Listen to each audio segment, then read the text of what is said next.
A pocos días de que se dicte mi sentencia final, quiero hacer llegar estas palabras al mayor número de personas posibles. Dejar un testimonio que tal vez nadie crea, pero que al menos quedará grabado en algún lugar. Sé que será profundamente difícil creerme. Lo comprendo perfectamente. Pero al menos quiero que tengan presente esta versión de los hechos, que aunque no sea tomada en cuenta por el juez ni por el tribunal, quedará grabada en sus mentes con la esperanza silenciosa de prevenir que no le suceda a nadie más lo que me ocurrió a mí. Conducía mi taxi aquella tarde. Debían ser alrededor de la 1, cuando el sol aún brillaba alto. Estaba trabajando desde la mañana temprano, ya que por la noche debía presentar parciales importantes en la universidad. Estudiaba derecho y mis padres me financiaban la carrera con amor mientras yo me valía de lo que ganaba en mi trabajo como taxista para mis gastos personales. Siempre me gustó comprármelas a miles, cosas por mí mismo. Esa independencia me llenaba de orgullo, pero en mis estudios, ellos insistieron firmemente en que hacía parte de su responsabilidad sagrada como padres, y no pude llevarles la contraria ante argumentos tan cargados de cariño. Hice los cálculos mentales unas horas después, y anticipé que después de recoger a 2 pasajeros más, me iría para la casa a bañarme y alistarme adecuadamente para los exámenes. Subió primero una profesora de mediana edad, que tuvo la confianza suficiente para sentarse en el asiento de copiloto a mi lado. Me hablaba animadamente de su día, que fue algo estresante y agotador, pero que recibió la visita inesperada de su madre hacía poco, y eso la mantenía entusiasmada de buena manera, con una sonrisa genuina. Yo le contaba que esperaba que me fuera bien en los parciales de la noche, que había estudiado mucho durante semanas y apuntaba a tener un buen promedio para seguir siendo beneficiario de una beca universitaria que cubría generosamente el 30% de mi carrera. Mis padres lo sabían, y en ocasiones lo mencionaban con orgullo ante familiares y amigos. Sentía esas palabras de orgullo que me hacían tan feliz y me motivaban profundamente cada que las recordaba en mi memoria. La siguiente pasajera fue una chica joven, que aparentaba unos 24 años, linda y con buen cuerpo, que llamaba la atención. También se sentó en el asiento del copiloto sin pedir permiso, pero con ella pasaba algo muy curioso y desconcertante desde el primer momento. Desde que se acomodó en el asiento y aceleré, comenzó a coquetearme, sin escrúpulos ni pena alguna. Estaba tan decidida y segura de lo que hacía que me sentía incómodo, pero halagado al mismo tiempo, una mezcla extraña de sensaciones. Me decía con voz suave que a alguien como yo ella le gastaría todo el dinero del mundo sin pensarlo 2 veces, y comenzó a halagar cada parte de mi cuerpo que pudiera observar con sus ojos. Pasaba las manos lentamente por su propia piel, mordiéndose los labios de manera provocativa, y eso me distraía peligrosamente del camino por el que íbamos, obligándome a reducir la velocidad considerablemente para evitar algún accidente o choque. Llegó un momento tenso en el que se me acercó demasiado, y entonces pasó uno de sus dedos deliberadamente por mis labios, rozando apenas los dientes. Se sintió extrañamente placentero pero perturbador. Pero después de hacerlo se apartó bruscamente. Se recostó sobre su asiento y cruzó los brazos manteniendo una mirada fija y seria al frente, como si nada hubiera pasado. El cambio de actitud fue drástico y exageradamente dramático. Pensé entonces que se trataba de algún juego psicológico, e hizo conmigo lo que quiso hasta donde pudo, manipulándome.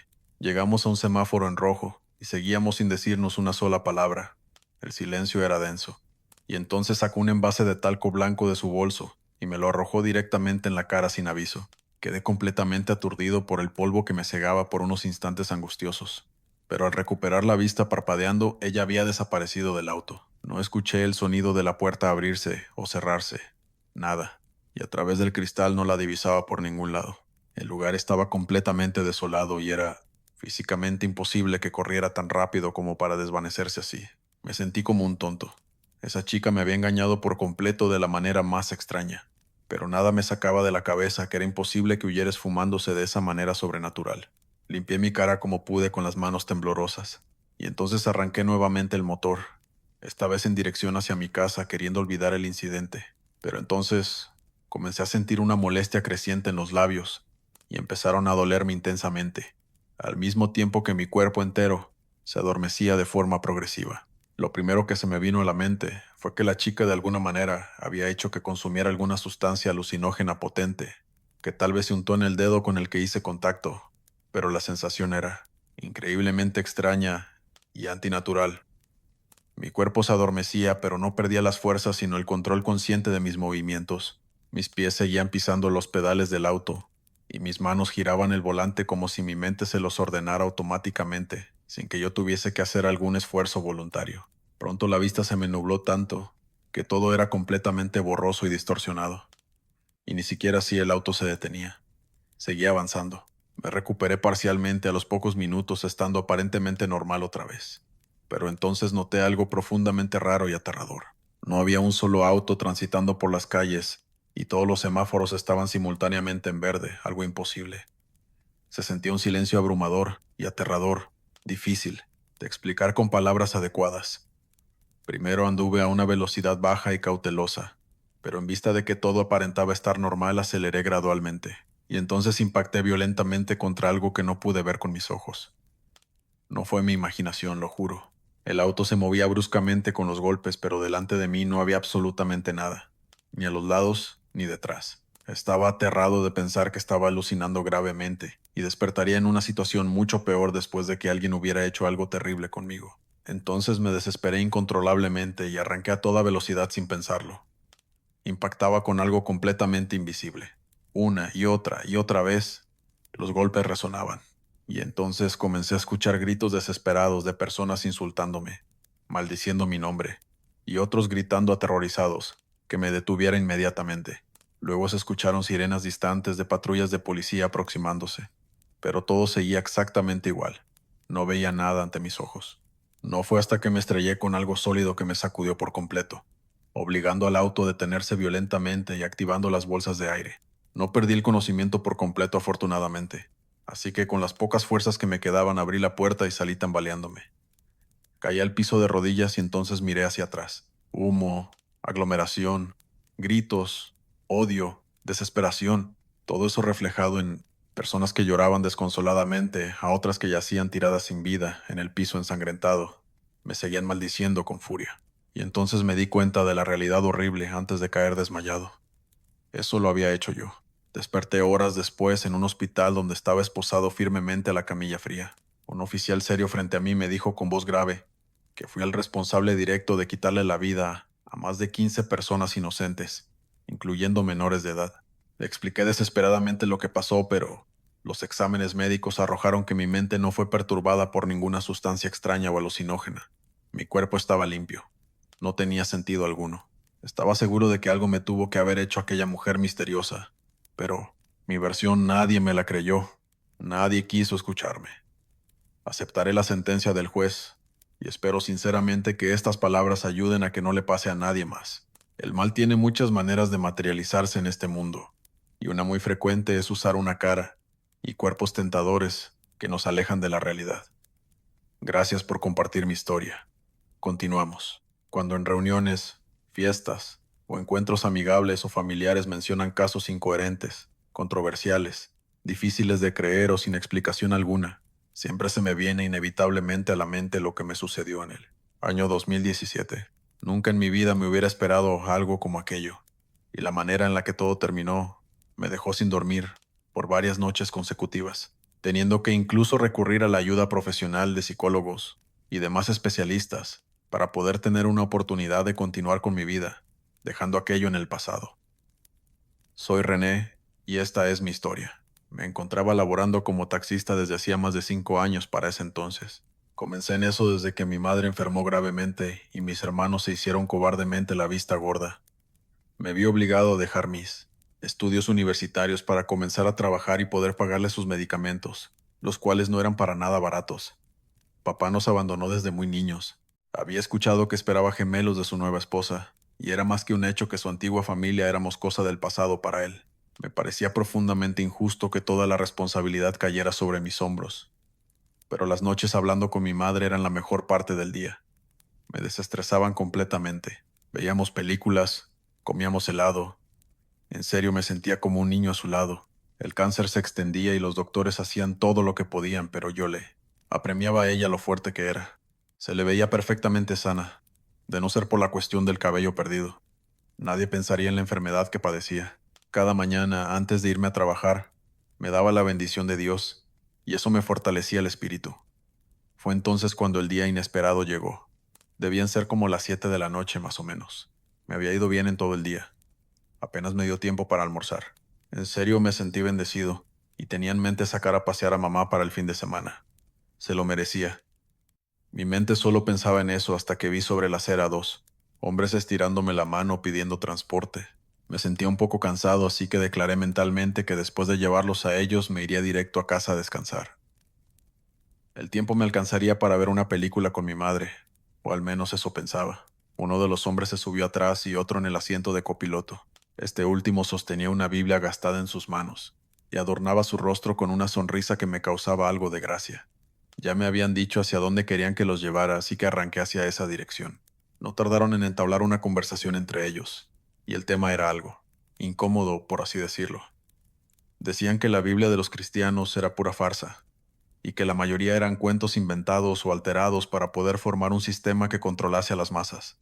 Eso me sonó como a una teoría de conspiración, pero me contuve las ganas de reírme para no parecer grosero. Eran personas desconocidas de todos modos. Me bastaba con solo ignorarlos hasta que se bajaran, y entonces pasó. El que estaba sentado en el asiento de copiloto soltó la Biblia, sacó un arma, y la apuntó directamente hacia mi cabeza pegando el cañón frío a ella. Me dijo con voz amenazante que me detuviera en la siguiente esquina y me pasara para atrás, que su compañero tomaría el volante. Mi cuerpo comenzó a temblar incontrolablemente, y me llené de terror puro. No me esperaba algo como eso. Parecían religiosos, aparentemente. Me dejé engañar por completo, pero deducir algo como eso era difícil. Solo tuve mala suerte de que me tocaran ese par de psicópatas. Sin tener otra opción hice exactamente lo que me pidieron.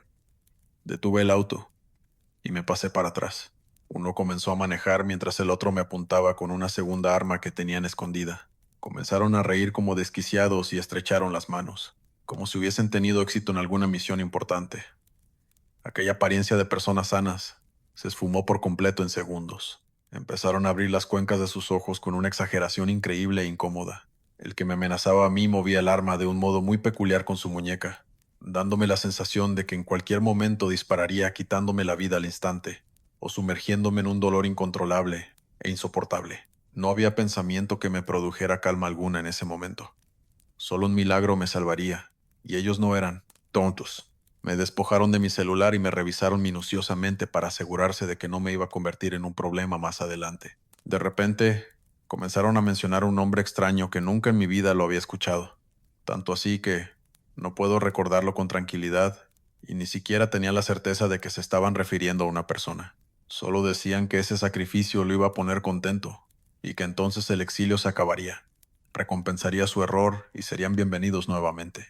Yo me concentré en la palabra sacrificio y la asocié con la inminente idea de que no iba a regresar con vida a mi casa. Lloré, y en medio de mi llanto esos dos comenzaron a burlarse cruelmente, preguntándome si tenía miedo. Noté el cambio repentino en sus voces. De repente se hicieron más agudas, como si tratasen de imitar a un payaso macabro. Me dejaron claro que eso que me iban a hacer sería extremadamente doloroso, y lo iban a disfrutar como no tenía idea. Pensaba en mi madre sin mí. Ella no tenía nadie que le comprara los medicamentos, o estuviera pendiente de su salud. Mis hermanos no irían con ella, a menos que se muriera por el tema de la herencia de unas casas en el pueblo que ella heredó de mi abuelo. Eran tan infelices como esos que me tenían secuestrado en mi propio taxi. Duramos alrededor de media hora vagando sin rumbo en la carretera. Ellos decían que estábamos por llegar, pero yo me di cuenta de que estábamos yendo en círculos. Pasamos por la misma calle 3 veces, hasta que el que me amenazaba con el arma me dijo que me acostara y agachara la mirada apartándome de la ventana. Pasaron unos cuantos minutos más, y entonces detuvieron el auto. Ambos me dijeron que si levantaba la cabeza en menos de 10 minutos, la pasaría peor de lo que imaginaba. Yo no dejaba de llorar y suplicar que me perdonaran la vida. No me golpearon. De hecho, ni siquiera me tocaron. Lo único con lo que hice contacto fue con el arma fría en mi cabeza. Ellos salieron del auto y yo me quedé ahí agachado por un buen rato. No me moví hasta que escuché unas sirenas acercándose. Era la policía. Abrieron las puertas y me sacaron.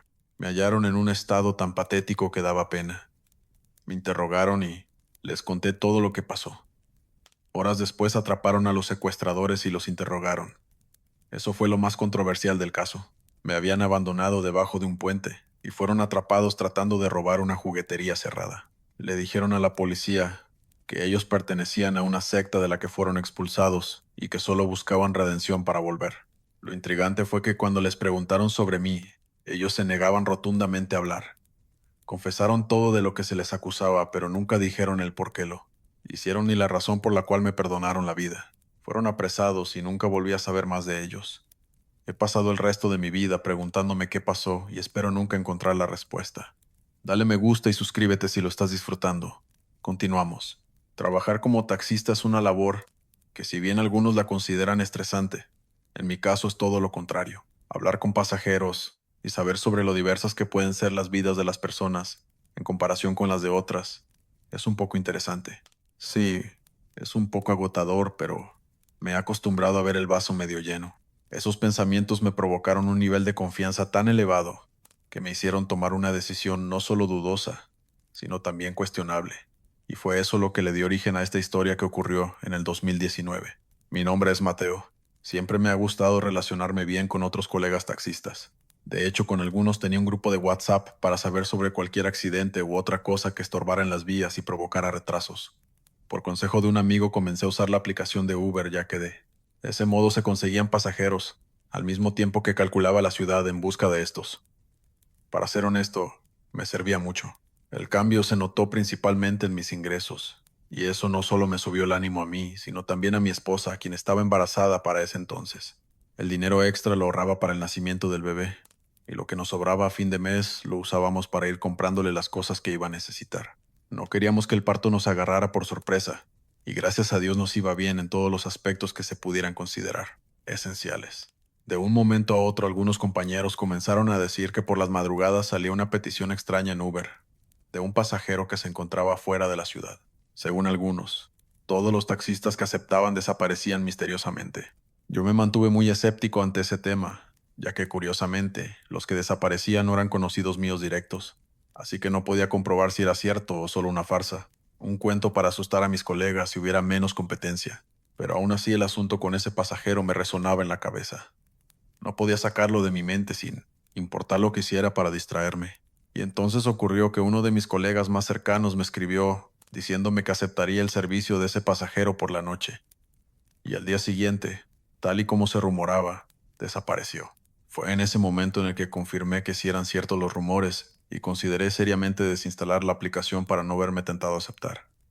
No le hice caso a esa idea, pero me salió caro el no tener suficiente valor. Una noche, estando acostado al lado de mi esposa, escuché que mi celular sonaba mucho. Llegaban notificaciones sin parar, y eso me despertó e hizo que indagara sobre qué era. Al mirar me di cuenta de que era aquel pasajero que solicitaba un Uber a partir de las 2 de la madrugada. Mi sorpresa fue porque yo ni siquiera tenía el Wi-Fi o los datos móviles encendidos. No había manera en que esa notificación pudiese llegar, pero así fue. La ignoré y logré conciliar el sueño nuevamente sin problemas. Al día siguiente fui presa de la ansiedad que me producía la curiosidad por saber qué ocurría allá. Y revisando el grupo de WhatsApp encontré mensajes donde mis colegas decían que encontraron los cuerpos sin vida de los desaparecidos. El estado de estos era sumamente horrible. Quien les hizo eso había cometido un acto muy inhumano e imperdonable que merecía ser condenado con la pena máxima. Me reservo la descripción porque, al ver las imágenes, casi vomito en el auto. Cuando la noche llegó me vi tentado más que nunca, y las horas pasaban volando. No sé en qué momento ocurrió que el reloj señalaba las 2 de la madrugada, y quedé impresionado. Mi noción del tiempo se había perdido por completo. Y entonces llegó la notificación de aquel pasajero, esa vez con un poco más de detalles. Vi que se trataba de una chica aparentemente normal, pero lo que me impactó era la gran cantidad de dinero que ofreció por el servicio. De hecho, decidí aceptar, y después dejó un comentario donde aseguraba que al llegar me daría más. Yo solo pensé en mi mujer embarazada y que ese dinero nos ayudaría mucho, así que fui. Traté de mantener la mente en blanco sin estrés ni nada, tratando de convencerme de que solo era una pasajera, común y corriente, y ya. Claro que era imposible ignorar que si ofrecía todo ese dinero, debía ser por algo.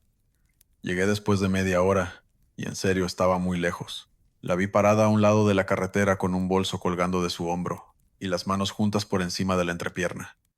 Me detuve a su lado y amablemente me preguntó si yo era el conductor de Uber. Le dije que sí. Ella subió e inmediatamente di la vuelta para irnos hacia la dirección que señaló en la aplicación. Entonces el miedo no era lo que me mantenía incómodo, sino su belleza. Era exageradamente hermosa y su voz angelical me cautivaba. Comenzó diciéndome que pensaba que nadie le iba a aceptar el servicio, y sin que se lo mencionara, sacó 2 fajos de billetes que puso al lado mío. Dijo que el resto sería por transferencia, y solo asentí con la cabeza. Me tenía nervioso, y llegué a un punto en el que ni siquiera sabía por qué. Mantuvimos una conversación normal, y de repente ella me dijo que me detuviera, y lo hice. Le pregunté qué pasaba, y se bajó del auto. Examinó algo a un lado de la carretera, lo que era solo monte. Después de unos segundos, regresó al auto. Continuamos el camino, y al preguntarle, me dijo que después me lo contaba. Me llené de intriga. No parecía tener malas intenciones conmigo, pero no quise ser muy confiado tampoco. Ese proceso lo repitió 2 veces más. Me detenía, ella se bajaba, indagaba sobre quién sabe qué, y después continuábamos. Fue entonces cuando me dijo que en los lugares donde se detenía, le había quitado la vida a los otros taxistas que fueron por ella, pero cada que se bajaba, la abandonaban y se iban. El problema no era creerle las palabras, sino tratar de comprender cómo les quitó la vida una vez que estos se iban en el taxi y la dejaban ahí sola. Mi mente no lograba crear ni siquiera una hipótesis. Me quedé helado. Algo por dentro me decía que no me estaba mintiendo y lo mejor era mantener la calma. Con cada segundo que pasaba sentía mi cuerpo tenso.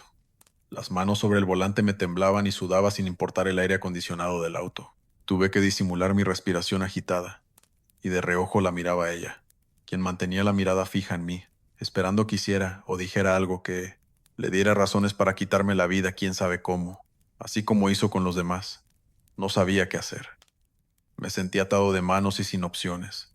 Estaba haciendo un esfuerzo sobrehumano para no llorar, y entonces ella volvió a decir que nos detuviéramos. Lo hice. Bajó y en vez de revisar el lugar se dio la vuelta y posó de pie al lado de la ventana de mi asiento. Bajé el vidrio y lo último que me dijo fue que hasta ahí podía llegar, porque en esa zona perdió la vida. Se marchó caminando, mientras los faros del auto la alumbraban hasta que se perdió en medio de la oscuridad absoluta, bajando por el monte como si la tierra misma la reclamara. Al llegar a la ciudad, recibí una transferencia por el monto exacto que ella me había prometido, y fue muy, pero muy grande. Una cantidad que no esperaba. Yo fui el taxista que sobrevivió a ese encuentro, y nadie me creyó cuando les conté lo que había pasado, a excepción de uno de mis colegas, quien mantuvo conversaciones previas con uno de los desaparecidos, quien en la madrugada le dejó un mensaje diciéndole que la pasajera que recogió era hermosa. Al leer eso, no me quedó ninguna duda. Era ella. Hay cosas que suceden en el mundo, donde no hay explicación lógica posible, y hasta podría sonar ridículo para algunas personas, pero suceden. Muchos eventos oscuros pasan día a día en las sombras, pero las noticias jamás darán a conocer eventos tan extraños como estos. Saludos y gracias por escucharme. Continuamos. Llevo años en la cárcel, más de los que me gustaría para ser honesto, y todo por un crimen que no cometí. No sé cómo ni por qué pasó. Tal vez fue Dios en represalia por mis pecados, o la mala suerte tocó mi puerta y no le importó nada para abrirla y derribarla. No tengo idea de qué provocó eso, pero a los jueces no les importa, ni siquiera a los abogados, y mucho menos a los reclusos que me rodean. Mi nombre es Osvaldo Quintana, y esta es mi trágica e injusta historia. Trabajaba como taxista. Me vi obligado a recurrir a ello después de ser rechazado varias veces en las universidades, y a cualquiera se le bajaría el ánimo con eso. La presión de mis padres era mucha, y debido a eso decidí irme a vivir con un amigo al tiempo que comencé con esa labor. Mis gastos eran moderados, y no tenía responsabilidades, así que me las podía arreglar sin la ayuda de mis padres, a los cuales apenas les contestaba las llamadas. Me sentí muy ofendido por todo, lo que me dijeron cuando sabían que hice todo lo que pude para hacerlos sentirse orgullosos de mí. No era delincuente, ni estaba en el tema de sustancias ilícitas o estupefacientes. Nada de eso me llamaba la atención. Solo me concentraba en hacer las cosas bien. Despertaba desde muy temprano y llegaba a la casa muy tarde. Mi amigo también era taxista, pero al yo ser más disciplinado que él, ganaba más. No dejaba que se diera cuenta de eso, pues pudo haber generado problemas y no quise que eso pasara. Me reservaba mis cosas y poco hablaba de lo personal. Quería reunir el suficiente dinero para ir a una universidad privada y comenzar con mis estudios en microbiología. A menudo me compraba libros sobre eso y aprendía poco a poco, preparándome para cuando el momento de la verdad llegase. Desafortunadamente, la vida tenía otros planes para mí, unos que hasta el día de hoy no logro comprender. Me he querido convencer de que todo sucede por algo, pero mi fe disminuye con cada segundo que paso detrás de estos barrotes fríos. Ocurrió casi 2 meses después de que me fui de casa. Iba transitando por la calle esperando que alguna persona estirara la mano llamándome, hasta que en un momento llegué a una zona donde había mucha gente aglomerada. Impedían el paso de los vehículos al punto en que muchos tuvimos que apagar el auto y acercarnos para ver qué estaba pasando. Según decían los que estaban ahí más tiempo, un hombre le quitó la vida a 8 personas en el 10º piso de un edificio. En total fueron 2 familias y un personal de limpieza. La gente estaba ahí porque al homicida no se le había efectuado la captura y seguía libre. La policía buscaba, pero tantas personas hacían la labor muy incómoda y difícil. Lograron despejar a la gente y entonces regresé al auto, al mismo tiempo que un hombre llegó y me preguntó si podía llevarlo al aeropuerto. Tenía al menos una hora sin recoger ningún pasajero, así que me sentí aliviado y le dije que enseguida nos íbamos. Subimos al auto y emprendimos el camino apenas la gente se dispersó y permitió el paso de los vehículos. En el camino traté de meterle conversación, pero entonces la imagen de aquel hombre sereno, tranquilo y aparentemente sociable desapareció. Sentí como si fuese una persona, completamente diferente. Miraba a los lados desesperadamente, y las pupilas de sus ojos no se quedaban quietas. Estaba no solo nervioso, sino asustado por algo, y eso me ponía a mí en una situación similar. No me contuve, y le pregunté qué tenía, o si le pasaba algo. Pareció escuchar mis palabras un minuto después, y fue entonces cuando me respondió. Su voz se cortaba, y comenzó a hiperventilar. En ese estado me confesó que había hecho algo malo, muy trágico, y que era imperdonable. Le pregunté qué era, y en ese momento sonó la radio del auto. Pasaban la noticia de la muerte de esas personas en el edificio. Mi mente comenzó a relacionarlo todo de inmediato y solo guardé silencio. El hombre sentado en los asientos traseros inmediatamente dijo que él había sido el que les quitó la vida a esas personas. Y fue entonces cuando noté que en sus manos sostenía un cuchillo, con las manos manchadas de sangre, al igual que su camisa. Me sentí como un tonto por no haber notado eso a tiempo, pero estaba seguro de que al subirse al taxi, no lucía así como lo veía en ese momento. Entré en pánico y como pude envié un mensaje a mi amigo para que llamara a la policía, les avisara de la situación y les dijera que me dirigía hacia el aeropuerto.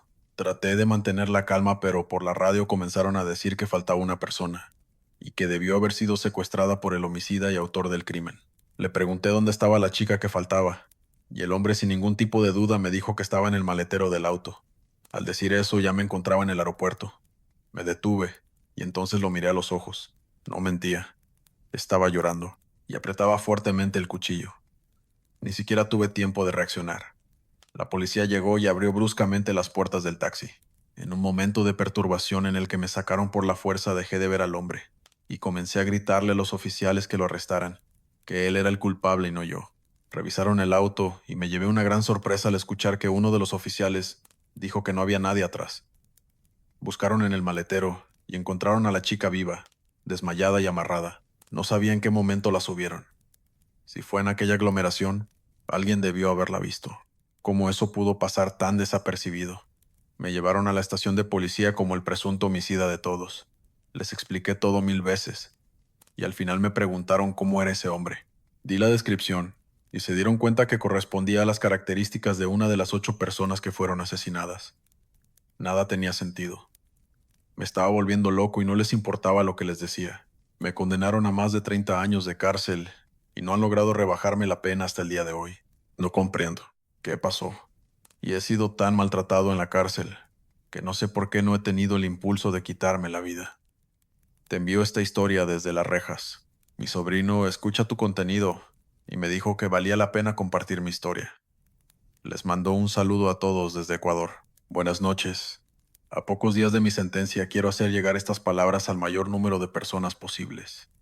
Sé que será difícil creerme, pero al menos quiero que tengan presente esta versión, que aunque no sea tomada en cuenta por el juez, quedará grabada en